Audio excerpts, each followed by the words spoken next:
With front and rear gearboxes complete, along with the centre differential, it's time to start building out and adding more to the gearboxes, and so it's on to Bag E, the rear end assembly.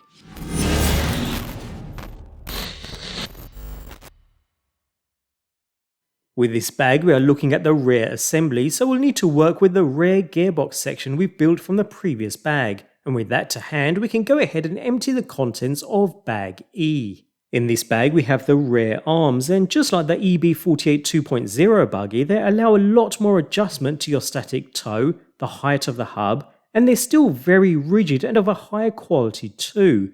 We also have the hinge pin inserts where you can choose which to use depending on where you want your toe or rear roll center, for instance, and these fit onto our aluminum C and D blocks. And finally we have our 2.5mm sway bar along with all the sway bar mounting parts and other general hardware. Just as we did with our EB48 2.0 builds, I like to deviate from the build instructions a little and start with the arms first, just so I don't have the sway bar flopping around in the meantime. So with that said, we'll start with the C block, where we need to install inserts on each side, and I'll be sticking to the stock center dot position for now, which provides 1 degree anti-squat. Notice the ridge around the edge, these fit nice and flush into the C block from rear to front. With those in place we can use 2 of the 14mm button head screws to secure the C block to the front side of the gearbox. Going into plastic here, so no thread lock required, although taking care not to over tighten by finishing off by hand. Moving across to our first arm now, where we insert the 10mm droop screw on the inner centre, followed by a hinge pin bushing on either side, allowing the hinge pin to now fall into place. Repeat with the second arm, so 10mm droop screw, hinge pin bushings, and hinge pin. We can now seat these into position into the C block hinge inserts we just installed, and they'll be secured with the D block. Both arms should be completely free at this point. Talking of the D block, that's next, so grab it and insert the hinge pin inserts to either side. Again, I'm sticking with stock, so it's single center dot inserts for 2.5 degrees of rear toe.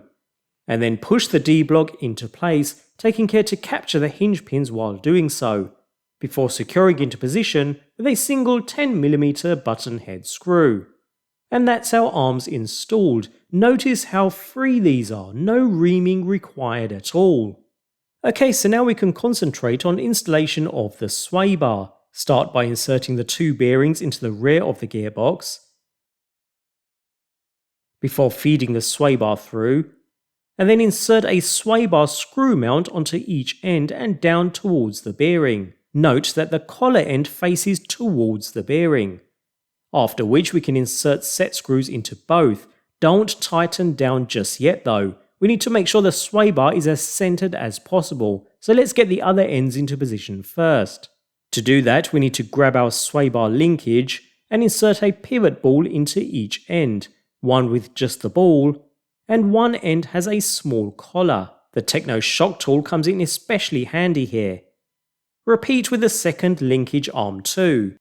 Insert one end of the sway bar into the pivot ball and use a set screw to secure down into position, along with a little thread lock applied too. Before placing the other end of the linkage into the suspension arm and securing into position by inserting a 20mm cap head screw through the arm and the pivot ball, securing it in place. Repeat the same process on the opposite side, securing the sway bar into position. All that's left is to place on a flat surface, ensuring the sway bar is as centered as possible, and tighten down the 2 screws toward the center of the sway bar, now securing it into place. And that's the rear end assembly and Bag E complete. The vehicle is starting to take shape nicely now, and although we're 5 bags in, everything has pieced together with perfection. No issues at all. Even the arms are as free as they could possibly be with no extra intervention. Don't put this to one side just yet though, as it's time for kit bag F, containing the new rear hubs and camber links.